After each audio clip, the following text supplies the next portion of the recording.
Assalamualaikum warahmatullahi wabarakatuh. Saya Adi Prana Ramadhani dengan NIM 03011282126043.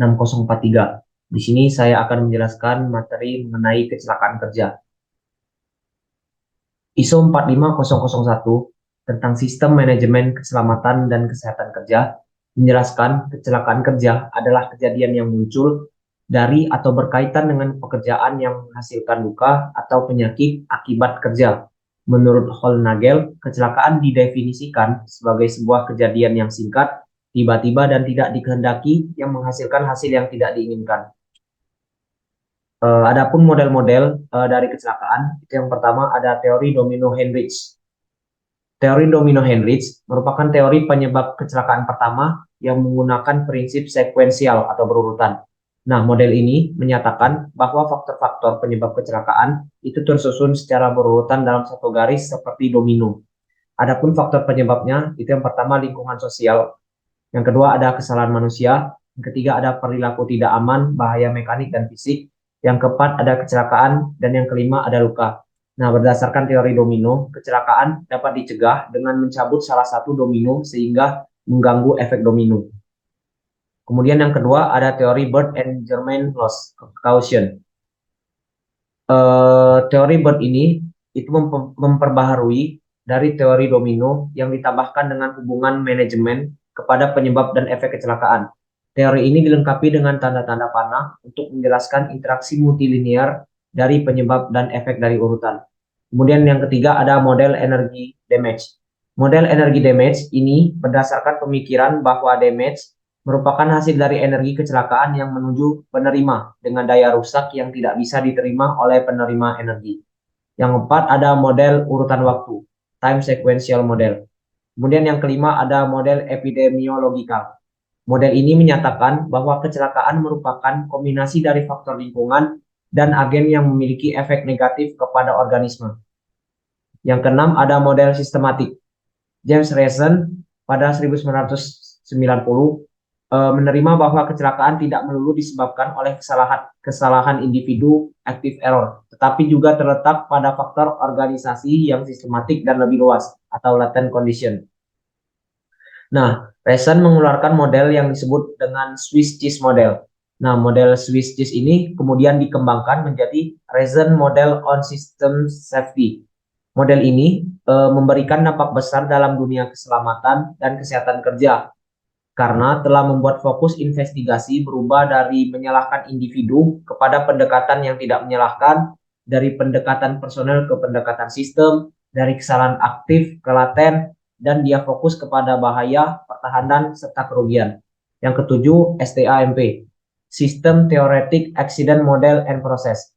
STAMP merupakan model investigasi kecelakaan yang dicetuskan oleh Leveson. Model ini itu fokusnya terhadap penyebab pengendalian risiko gagal untuk mendeteksi atau mencegah perubahan yang kemudian membawa kepada kecelakaan. Yang kedelapan, FRAM, Functional Resonance Accident Model. FRAM itu dicetuskan oleh Eric Holnagel. FRAM merupakan model investigasi kecelakaan pertama yang menggunakan 3 dimensi, bergerak menjauh dari model linear yang berurutan. Kecelakaan kerja itu dapat terjadi dalam berbagai bentuk dan situasi. Adapun beberapa bentuk umum dari kecelakaan kerja itu yang pertama ada kecelakaan tumpahan atau kontak dengan bahan berbahaya. Kontak ini seperti terkontak ketumpahan dengan kontak dengan zat kimia yang berbahaya, terjadi biasanya pada industri kimia. Kemudian yang kedua ada kecelakaan jatuh tingkat. Ini contohnya pekerja yang jatuh dari ketinggian. Kemudian yang ketiga ada kecelakaan mesin atau alat berat. Kecelakaan ini dapat terjadi dikarenakan peralatan tersebut tidak dapat dioperasikan dengan baik atau rusak.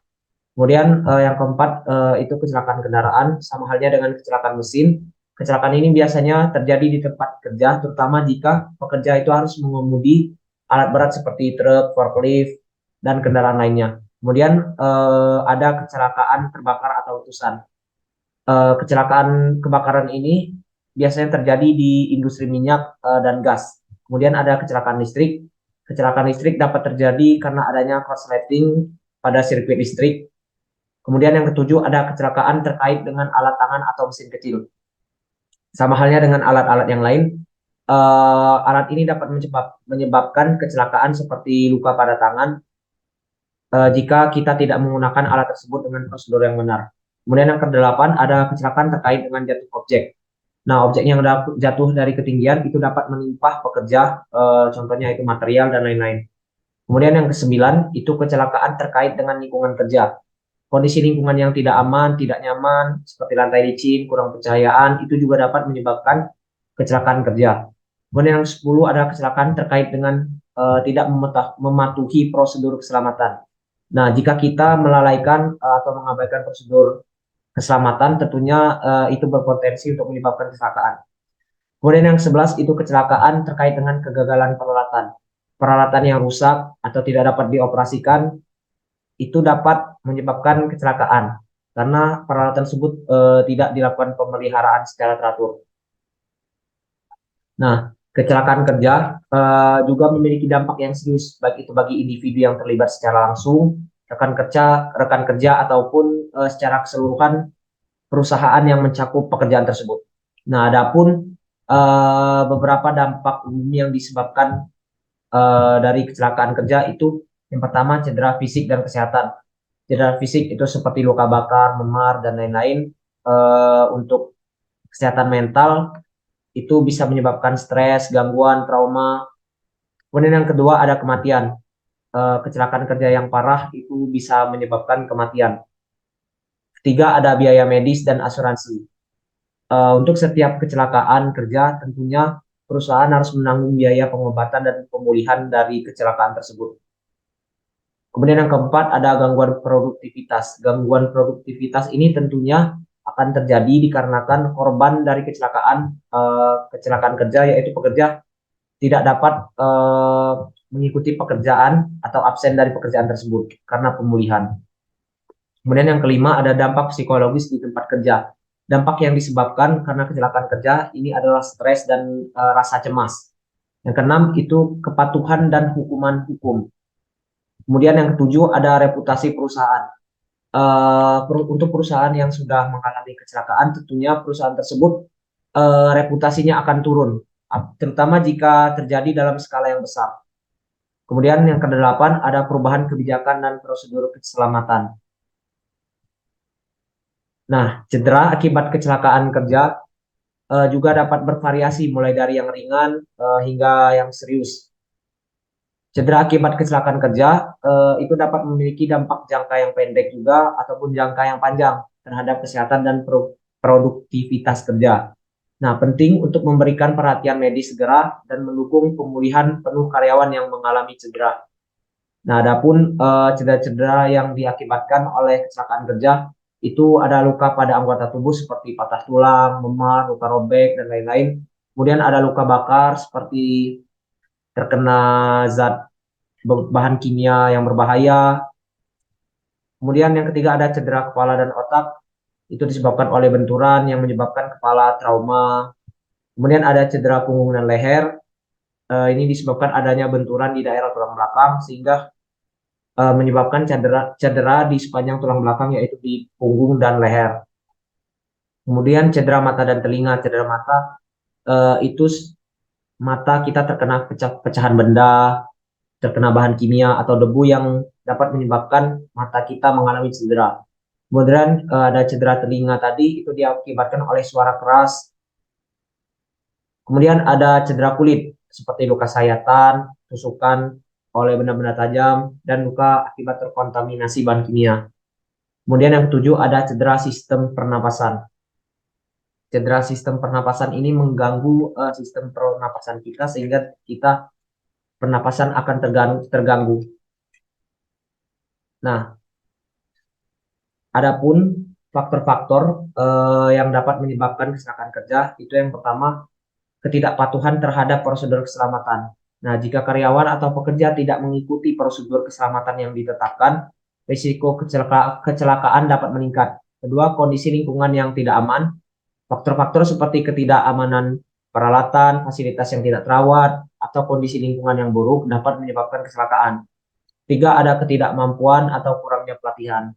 Pekerja yang kurang dilatih itu mungkin akan lebih rentan terhadap kecelakaan.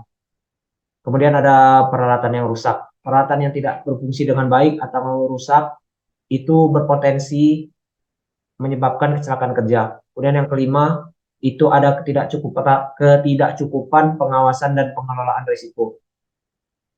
Nah, kurangnya pengawasan dan manajemen risiko yang efektif dapat meningkatkan kemungkinan terjadinya kecelakaan. Nah, penting bagi kita untuk selalu memprioritaskan keselamatan di tempat kerja dan mengadopsi praktik-praktik keselamatan yang baik guna mencegah kecelakaan.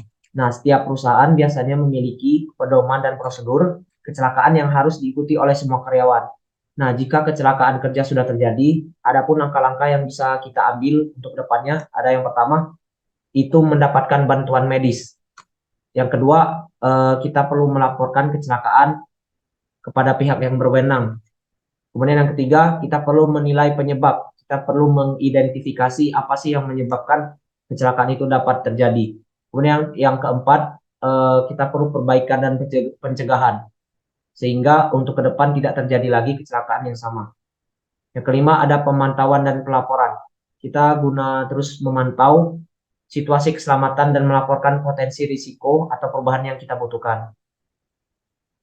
Nah, pengetahuan terhadap penyebab kecelakaan kerja K3 itu sangat penting bagi kita untuk mencegah kecelakaan yang sama agar tidak terulang kembali di masa yang akan datang.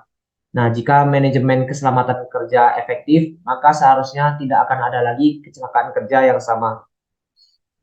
Maka dari itu, kita harus memperhatikan K3 dalam bekerja agar menghasilkan lingkungan pekerjaan yang minim risiko terjadi kecelakaan kerja. Baiklah, itulah yang dapat saya sampaikan. Terima kasih, saya Ade Parana Ramadhani. Assalamualaikum warahmatullahi wabarakatuh.